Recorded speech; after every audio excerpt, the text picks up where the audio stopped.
Hello दोस्तों, एक बार फिर हमारे यूट्यूब चैनल ड्रीम्स मेकर में आपका बहुत बहुत स्वागत है।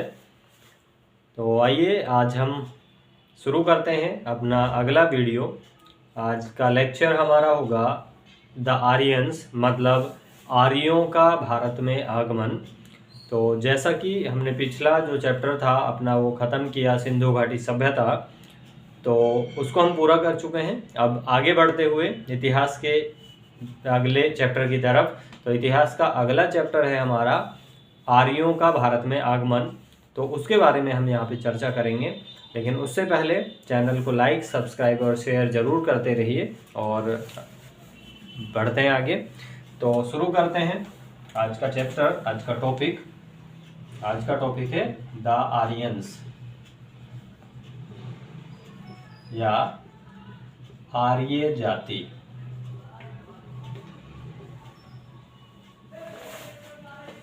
तो देखिए, यूपीएससी मेंस या किसी भी कॉम्पिटिटिव एग्जाम्स में इससे सवाल जनरली भी पूछ लिया जाता है। वनडे या फिर वन लाइनर क्वेश्चन की तरह से भी एमसीक्यू में क्वेश्चन पूछा जा चुका है और यूपीएससी में मेंस में भी यहाँ से सवाल उठाए जाते हैं। तो चलें शुरू करते हैं इसको, हम आगे बढ़ते हैं। तो देखिए, बात करते हैं हम सबसे पहले आर्यों की। तो आर्य कौन थे? आर्य कौन थे, पहला क्वेश्चन हमारे माइंड में ये आता है कि आर्य कौन थे या आर्य का मतलब क्या होता है। तो आर्यों के बारे में अगर हम चर्चा करते हैं तो आर्य जो शब्द है, आर्य शब्द का मतलब होता है, इसका अर्थ जो है वो होता है सर्वश्रेष्ठ। इस शब्द का सही मतलब जो है वो होगा सर्वश्रेष्ठ। और यह जो है एक संस्कृत भाषा का शब्द है। संस्कृत भाषा का शब्द है और इस संस्कृत भाषा के शब्द से इसका अर्थ सर्वश्रेष्ठ या उत्तम निकलता है। अर्थात ऐसा कह सकते हैं कि उत्तम या उच्च कुल में पैदा होने वाला, उच्च कुल में पैदा होने वाला। इसका संस्कृत के आधार पर जो मतलब है वो ये निकाला जाता है। सवाल पूछा जा चुका है इसको जनरल कंपटीशन में, एसएससी, जीडी या फिर रेलवे, पुलिस, किसी भी कंपटीशन में ये सवाल पूछा गया है कि आर्य का मतलब क्या होता है। तो आर्य का मतलब होता है सर्वश्रेष्ठ या उत्तम। तो जो मतलब सबसे श्रेष्ठ है उसको सबसे श्रेष्ठ माना गया है। लेकिन यूपीएससी के लेवल पे अगर हम जाते हैं या फिर किसी भी एक रिटन एग्जाम्स के बेसिस पे या इसका एक एनालिसिस अगर हम करेंगे तो उसके आधार पे इसका इतना महत्व नहीं है। यहाँ पे महत्व इस बात का है कि आर्य जो थे उनका मूल स्थान क्या था, मूल निवास स्थान क्या था। अर्थात आर्य भारत में कहां से आए थे, तो इस पे हम चर्चा करेंगे। हमारा जो मुख्य पॉइंट है वो ये है। इस पॉइंट को लेके बहुत सारे विवाद रहे हैं और इस पॉइंट से संबंधित हमारे कई बार सवाल बनते रहे हैं। तो शुरू करते हैं इस टॉपिक को, आर्यों का मूल निवास स्थान। अर्थात या इसको हम ऐसे भी कह सकते हैं कि आर्य भारत में कहां से आए, आर्य भारत में कहां से आए थे या फिर उनका मूल निवास स्थान क्या था। यह भी मैटर करता है कि वो मूल निवास या बेसिकली वो कहाँ से रेजिडेंट था, उनका कहाँ थे, वो कहाँ पे उनका जन्म हुआ था। क्योंकि भारत में आने का एक सीधा सा मतलब ये नहीं होता कि वो अपने मूल स्थान से ही भारत में आए होंगे, या फिर कुछ लोगों के आधार पे हम देखेंगे कि आर्यों के भारत के ही मूल निवासी होने का भी प्रमाण साबित करने की कोशिश कुछ लोगों ने की है अपनी तरफ से। लेकिन उसको कितना सही और कितना गलत माना गया है वो चीज़ हम देखेंगे, समझते हैं इसको। देखिए, जैसा कि हम बात करते हैं कि आर्य जो शब्द है, इस आर्य शब्द की चर्चा हमें सबसे पहले कहाँ से मिलती है, या आर्य शब्द हमारे दिमाग में आया कहाँ से है। तो आर्य शब्द की चर्चा हम देखेंगे कि इसकी चर्चा मिलती है ऋग्वेद में। तो जो हमारा सबसे प्राचीन और सबसे पहला जो ऋग्वेद है, उस ऋग्वेद में हमें आर्य शब्द की रचना या आर्य शब्द की व्याख्या हमें वहां से मिलती है, क्योंकि वहां पे माना गया है, ऐसा इस बारे में वहां पे चर्चा की गई है कि जितने भी जो वेद हैं उनको आर्यों के द्वारा ही लिखा गया है। तो जब वेदों को आर्यों के द्वारा लिखा गया है, तो अर्थात हम देखेंगे कि वेद जो हैं मुख्यतः भारत के उत्तरी क्षेत्र में, उत्तरी सीमा में लिखे गए हैं, क्योंकि वहीं के विस्तार के बारे में, वहीं के बारे में, वहाँ के आसपास की कल्चर, आसपास के बारे में ही उनमें जानकारियाँ प्रदान की गई हैं। तो उस आधार पे देखा जाए तो आर्य जो निवास करते थे भारत में उस समय, तो वो उत्तर भारत में निवास करते हैं। लेकिन उत्तर भारत में निवास कर रहे हैं, उससे पहले वो लोग जनरली आए कहाँ से हैं, क्योंकि उनके पक्ष में कुछ ऐसे प्रमाण साबित हुए हैं कि उनका जो बेसिक रेजिडेंट है वो भारत का नहीं था। तो इस बारे में हमें विशेषतः चर्चा करनी है। लेकिन ये पहला इंपॉर्टेंट पॉइंट था कि ये वेदों में कहाँ मिलता है आर्य, या आर्य शब्द हमें सबसे पहले कहाँ सुनाई दिया है। तो आर्य हमें शब्द सबसे पहले वेदों में लिखा है, और वेदों में इस शब्द को जो वेद लिखने वाले थे, क्योंकि वो आर्य थे, मतलब वेदों को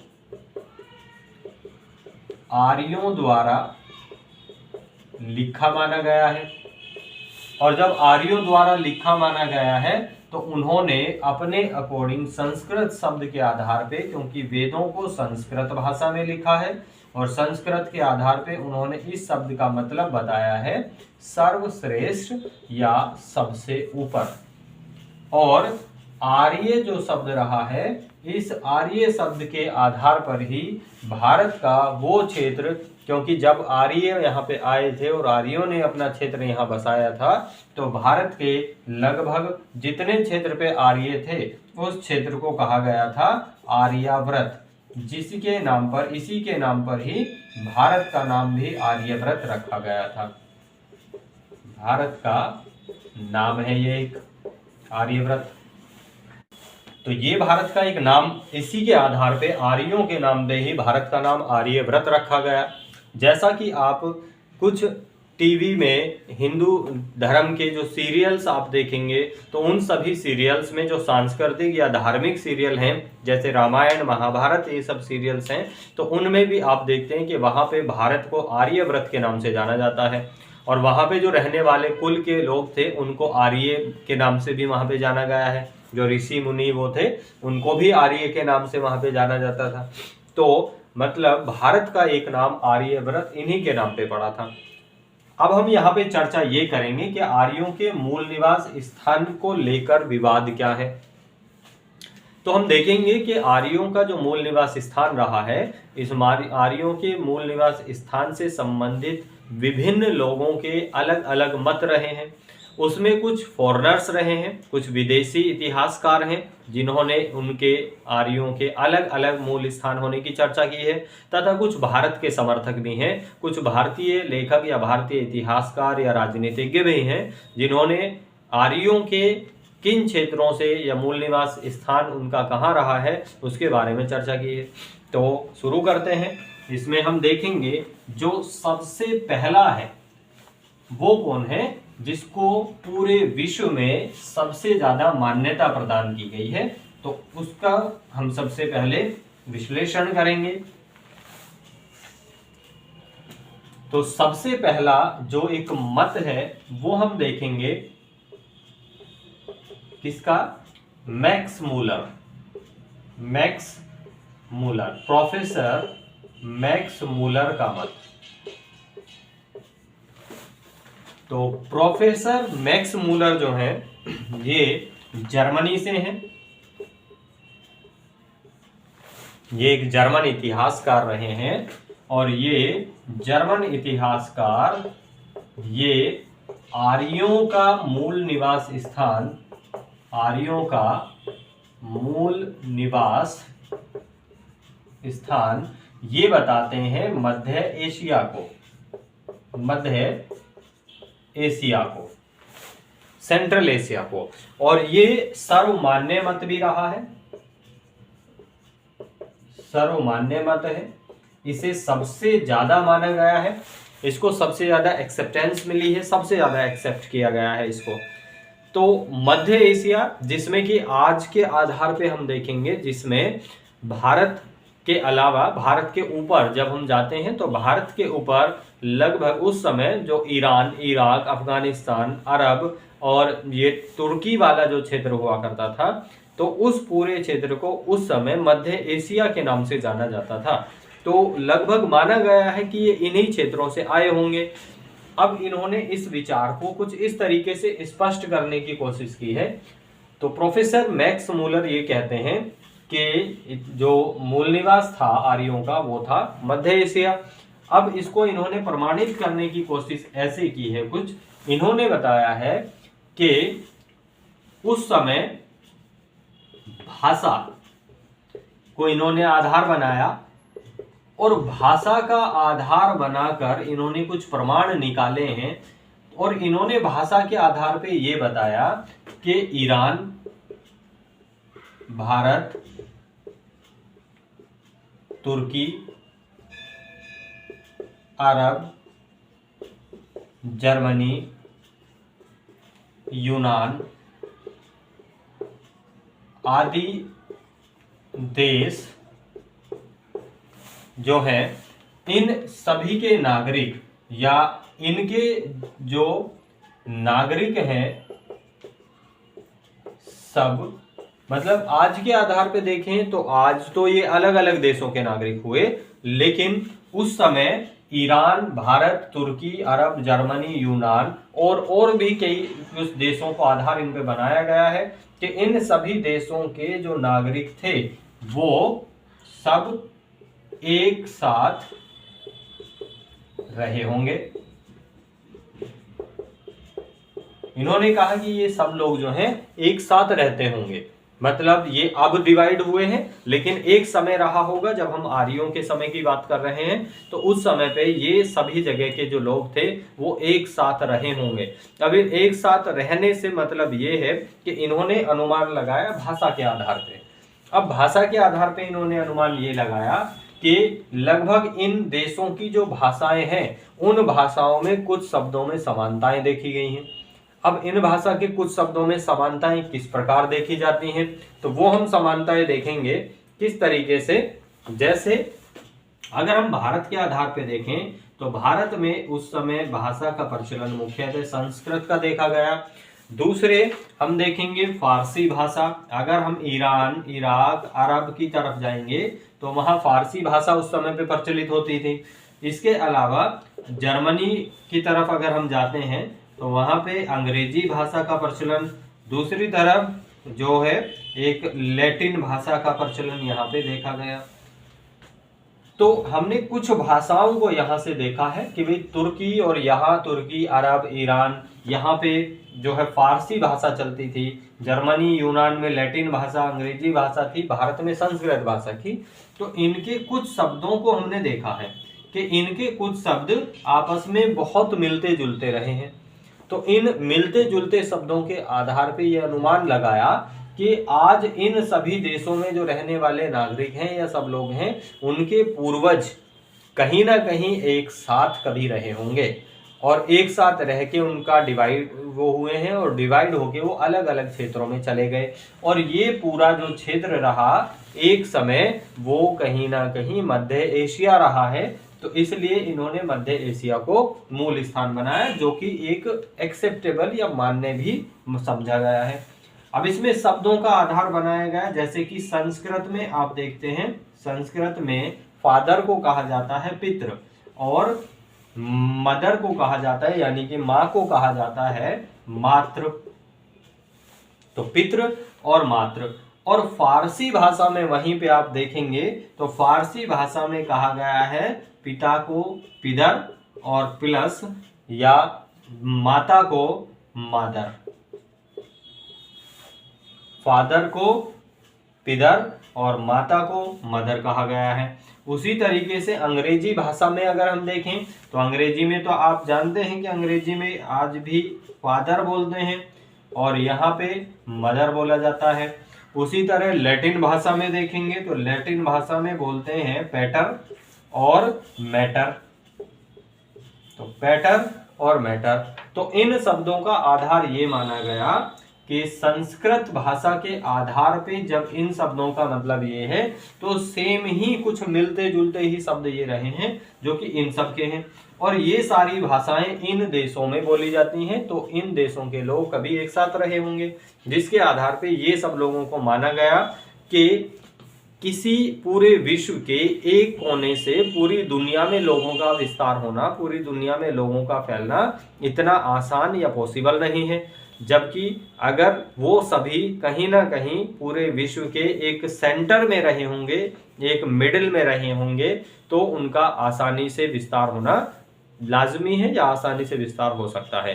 तो उसी आधार पर मध्य एशिया को सर्वमान्य आधार माना गया कि आर्यों का मूल निवास स्थान जो था वो क्या था, वो था मध्य एशिया। तो ये तभी संभव था। अब चलिए इसको नोट करें जरा, फिर आगे देखते हैं।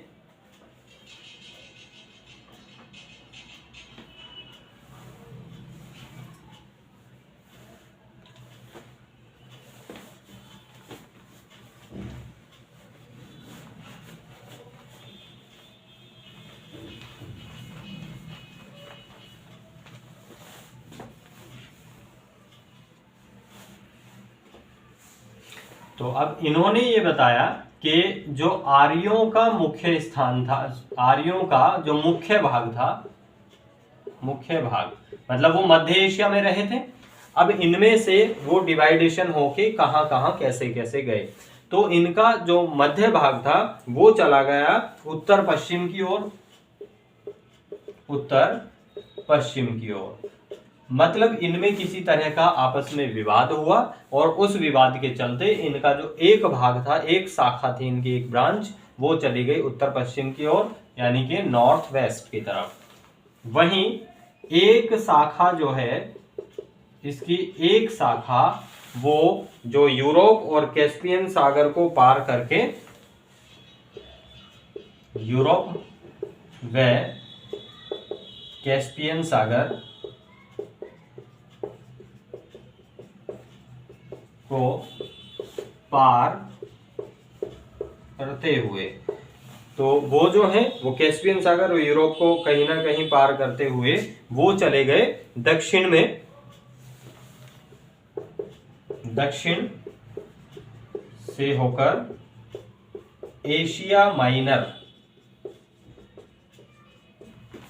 एशिया माइनर से होते हुए यूनान और इटली चले गए। एशिया माइनर से होकर यूनान व इटली की तरफ चले गए और एक शाखा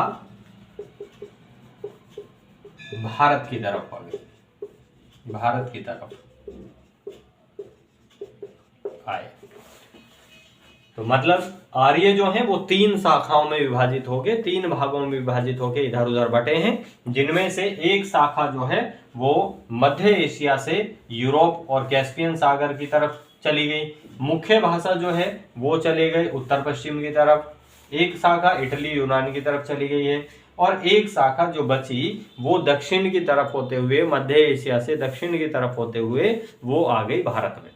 ठीक है, जिन्होंने उत्तर भारत में अपना एक विस्तार शुरू किया और उस विस्तार के आधार पर धीरे धीरे उन्होंने भारत में अपना एक जो प्रतिस्थापन था, अपनी स्थापना कर दी और यहाँ पे आके वेद और ये सब चीजें लिखी गई।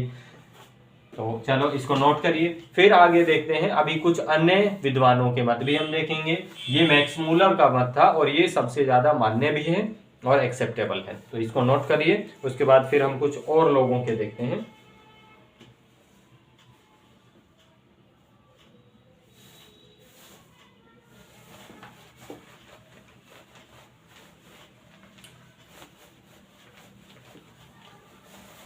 देखिए इन्होंने एक आधार और बताया है। इन्होंने बताया कि जैन अवेस्ता, मतलब ये कुछ पश्चिमी कल्चर के कुछ ग्रंथ हैं। तो जैन अवेस्ता जो ग्रंथ हैं, इन ग्रंथों के आधार पे भी इनकी चर्चा कुछ इस प्रकार से की गई है कि भारत व यूरोप के बीच बेबीलोन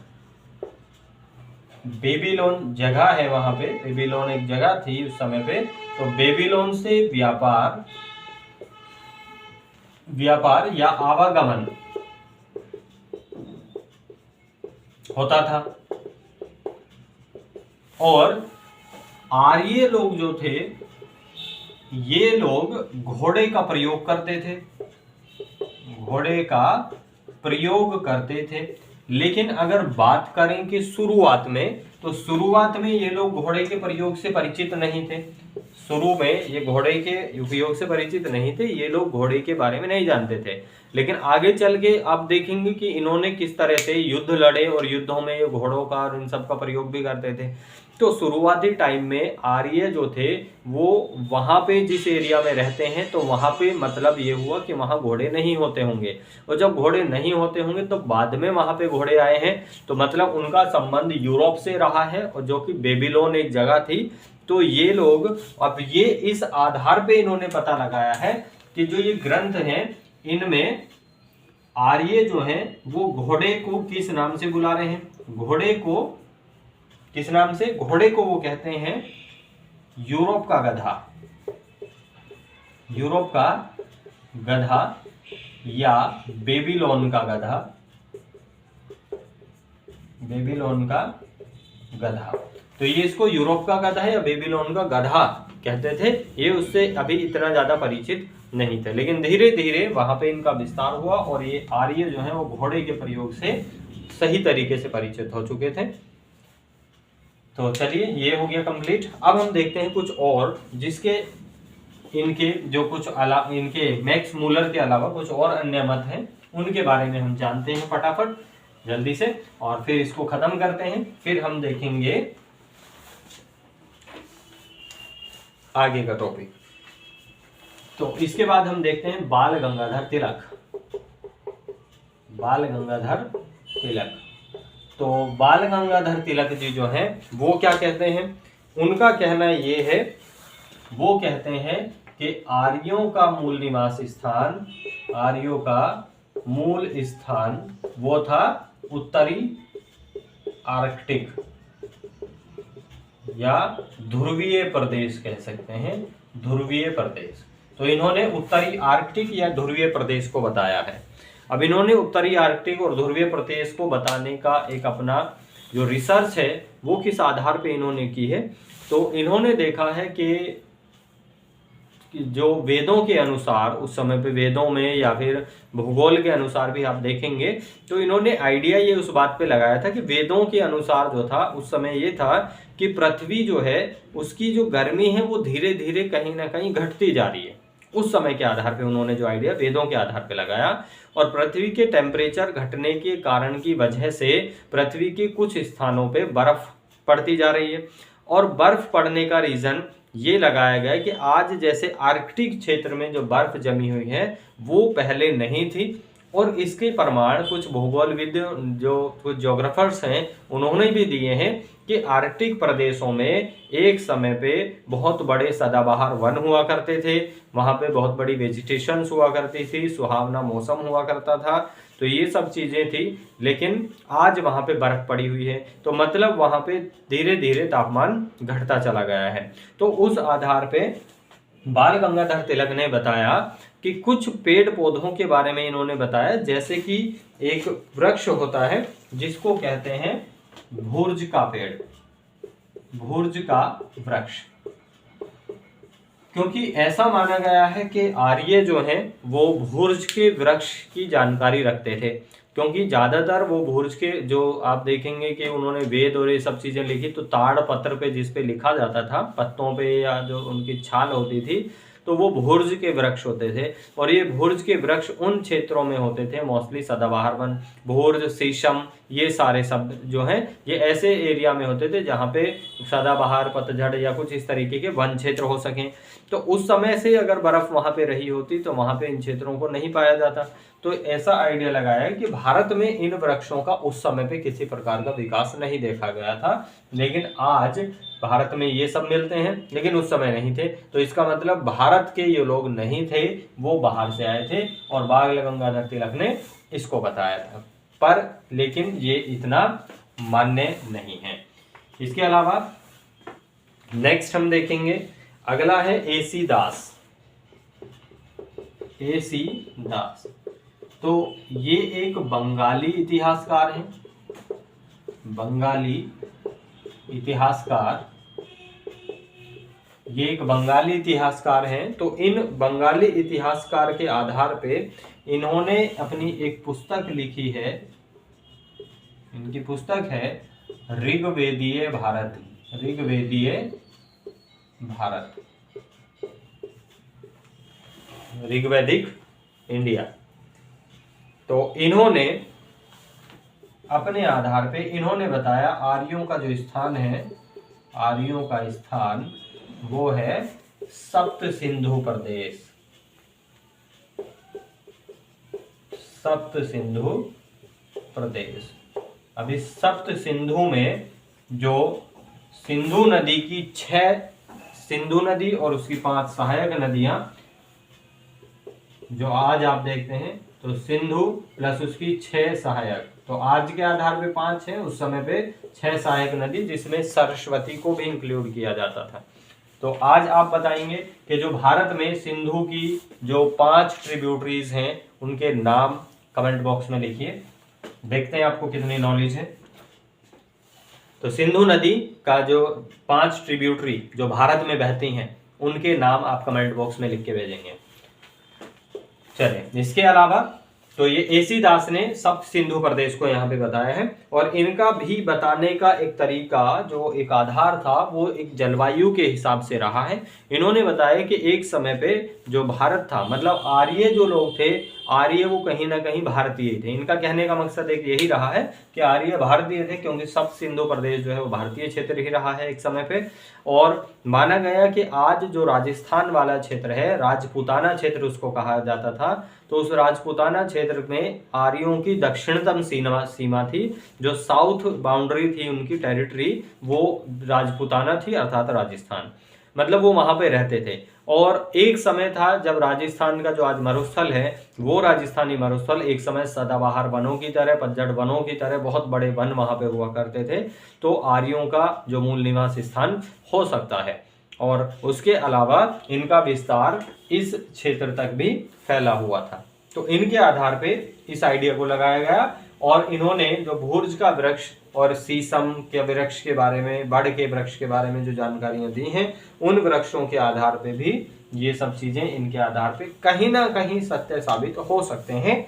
लेकिन अभी तक इन पे विवाद है, इतने बड़े इनको स्वीकार नहीं किया गया है, क्योंकि जो मैक्स मुलर का मत है अभी तक वो ही ज्यादा सिद्ध हुआ है और उसी को फॉलो किया जा रहा है।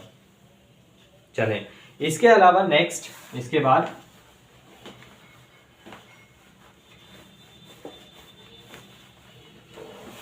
बाद देखेंगे दयानंद सरस्वती, दयानंद सरस्वती और पार्जिटर व पार्जिटर। तो दयानंद सरस्वती और पार्जिटर ये दोनों रहे हैं। अब इनकी भी कुछ पुस्तकें हैं, दयानंद सरस्वती की और पार्जिटर की, दोनों ने अपनी पुस्तकों में ही बताया है। तो दयानंद सरस्वती की पुस्तक का नाम जो है वो है सत्यार्थ प्रकाश, सत्यार्थ प्रकाश। और पार्जिटर की जो पुस्तक है इसका नाम है प्राचीन भारतीय ऐतिहासिक परंपरा, प्राचीन भारतीय ऐतिहासिक परंपरा। इंग्लिश में इसका नाम है ancient Indian historical tradition, historical tradition. तो इन्होंने दोनों ने, इनका एक ही मत है, इन दोनों का मत है कि आर्य कहां के निवासी थे? तिब्बत के मूल निवासी थे। इनके आधार पे आर्यों को तिब्बत का मूल निवासी बताया गया है। ठीक है, तो चलिए, ये हमारा जो कुछ इसमें और भी कुछ लोग हैं, जैसे कि कुछ जो विचारक हैं या कुछ जो इतिहासकार हैं, वो भारत के संबंध में पक्ष देते हैं कि आर्य भारत के थे, क्योंकि भारत में ही उन्होंने वेदों की रचना की और ये सब किया, तो भारत से ही थे। लेकिन कुछ इसके आलोचक भी हैं जिन्होंने इसकी आलोचना करते हुए वहां पे जानकारी दी है।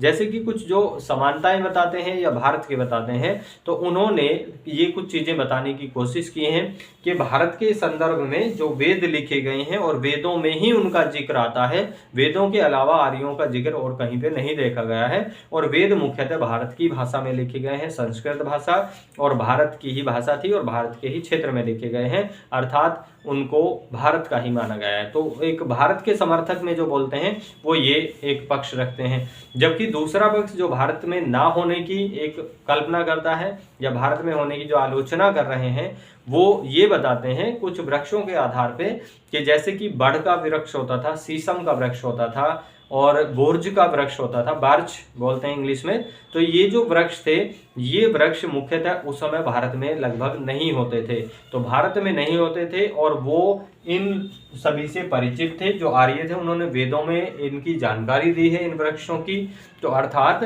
वो लोग भारत से नहीं थे। तो कहीं ना कहीं दोनों के ही मत जो है वो विवादित हैं और अभी भी इस प्रकार की किसी प्रकार की कोई एक सटीक अवधारणा नहीं मिल पाई है। बस एक सबसे ज़्यादा एक्सेप्टेबल वो उन्हीं के आधार पे, क्योंकि इसका कोई प्रमाण जो है वो प्रमाणित नहीं हुआ है किसी भी प्रकार से। तो चलिए, ये टॉपिक हमारा कंप्लीट हुआ कि भारतीयों का मूल निवासी स्थान कहाँ था। अब हम अपने कल के वीडियो में देखेंगे, कल के हम लेक्चर में देखेंगे कि भारत में आर्यों ने अपना विस्तार कैसे किया और भारत में आके आर्य किस तरह से स्थापित हुए, किस तरह से भारत में आर्यों ने अपना एक जो परचम था या अपने आप को कैसे स्थापित किया। तो चलिए, जुड़े रहिए हमारे साथ। आज का लेक्चर कैसा लगा ये बताइए कमेंट बॉक्स में, और क्या इम्प्रूव करें और क्या क्या चीज़ें आपको और ज़रूरी हैं तो वो चीज़ें हमें बताइए। लेकिन उससे पहले कमेंट जरूर करिए, चैनल को लाइक सब्सक्राइब भी करिए, वीडियो को लाइक करिए और ज़्यादा से ज़्यादा शेयर करिए। तो चलिए, आज के लिए बहुत बहुत धन्यवाद। Thank you so much.